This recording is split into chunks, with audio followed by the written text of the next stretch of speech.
Bienvenue sur votre chaîne préférée Akhbar al-Bled de Hassan Atlemsan.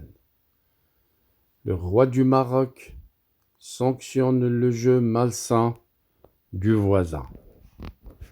Au sujet du Sahara marocain, des thèses périmées, des rêves d'Atlantique, des manipulations étriquées, le roi du Maroc rappelle le jeu malsain des adversaires du royaume du Maroc. Dans son discours adressé il y a quelques instants, le mercredi 6 novembre à l'occasion du 49e anniversaire de la Marche verte, le roi Mohammed VI a souligné les acquis réalisés par le Maroc dans la défense de son intégrité territoriale. Il a également rappelé qu'en face se dresse une autre configuration déconnectée du monde réel, faite d'un impossible appel au référendum, de convoitise d'un accès à l'Atlantique ou pour masquer des problèmes internes et de détournement juridique à des fins politiques. S'agissant du Sahara marocain, il y a d'abord la réalité dont tout un chacun au Maroc ne peut être que fier. Le roi Mohammed VI en a rappelé dans son discours le mercredi 6 novembre à l'occasion du 49e anniversaire de la Marche verte, les axes principaux. Au centre, un attachement sincère des Sahraouis à leur marocanité et aux symboles sacrés de la nation, en vertu des liens d'allégeance, et comme pilier, il y a d'un côté la dynamique de renouveau et de développement, de la sécurité et de la stabilité dont jouit la région, et de l'autre, la reconnaissance internationale accrue de la marocanité du Sahara et du large soutien à la proposition d'autonomie. La voie est tracée et la marche irréversible. Sauf que, et le souverain est on ne peut plus clair, il y a aussi des adversaires qui s'opposent à cet élan et y déploient une grande énergie. En contraste avec cet état de choses légitime et naturel, se dresse malheureusement une autre configuration déconnectée du monde réel, en ce sens qu'il se nourrit des mythes du passé et s'accroche désespérément à des thèses périmées, résume le roi Mohammed VI dans son discours. Les méthodes, les motivations et les échecs passés présents sont détaillés. Les auteurs se reconnaîtront aisément. Il y a ceux qui réclament toujours la tenue d'un référendum, en dépit de l'abandon de cette option par les Nations Unies, du fait de son inapplicabilité.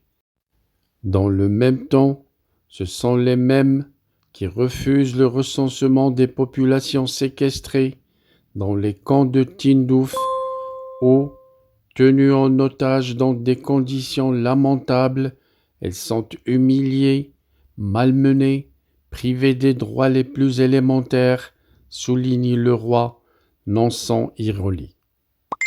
Il y a aussi ceux dont le rêve et la convoitise d'un accès à l'Atlantique nourrissent une instrumentalisation de l'affaire du Sahara, ou qui s'en servent comme paravent pour couvrir leurs nombreux problèmes domestiques. À cela, nous disons tout simplement que nous n'y sommes pas opposés. De fait, ainsi que chacun le sait, le Maroc a été l'artisan d'une initiative internationale tendant à faciliter l'accès des États du Sahel à l'océan Atlantique. Autant dire que le problème ne se pose pas et que l'entreprise est conçue dans un esprit de collaboration, de partenariat et de progrès partagé, bénéfique à l'ensemble des pays de la région. Il y a encore une autre catégorie, celle qui détourne les aspects juridiques de cette question à des fins politiques étriquées. À ceux-là, nous disons que le partenariat et les engagements juridiques du Maroc ne se feront jamais au détriment de son unité nationale et de son intégrité territoriale. Le message est limpide et il a été plusieurs fois répété. Le Maroc est un tout indivisible sur tous ses niveaux. Le souverain rappelle que le temps est donc venu pour les Nations Unies de prendre leurs responsabilités, ceci en mettant en évidence la grande différence entre deux paradigmes, celui qu'incarne le Maroc dans son Sahara, réaliste et légitime, et celui qui repose sur une vision sclérosée, coupée du monde réel et de ses évolutions. Au Maroc, la mobilisation reste de mise. Les sacrifices de la génération de la Marche verte nous incitent à plus de mobilisation et de vigilance pour renforcer nos acquis en ce qui concerne la consolidation de la marocanité du Sahara et pour poursuivre la dynamique de développement à l'œuvre dans nos provinces du Sud. Voilà, c'était les choses sur lesquelles Sa Majesté le roi Mohammed VI a insisté dans son discours adressé mercredi 6 novembre à l'occasion du 49e anniversaire de la Marche verte. Sa Majesté le roi a souligné les acquis réalisés par le Maroc dans la défense de son intégrité territoriale, mais rappelant également que lors du même discours, Sa Majesté a également rappelé qu'en face se dresse une autre configuration déconnectée du monde réel, faite d'un impossible appel au référendum, de convoitise d'un accès à l'Atlantique ou pour masquer des problèmes internes et de détournements juridiques à des fins politiques. Certainement vous avez deviné de qui a parlé Sa Majesté. On en parlera par la suite. Our hearts beat to the city streets. We began to feel the fire. We rise like tall buildings as the chemicals they take us higher. The night's young, it has just begun as she puts her hand in mine.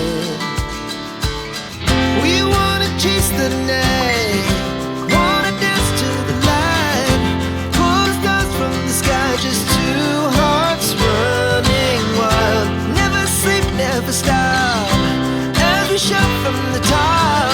We're gonna be two hearts running wild.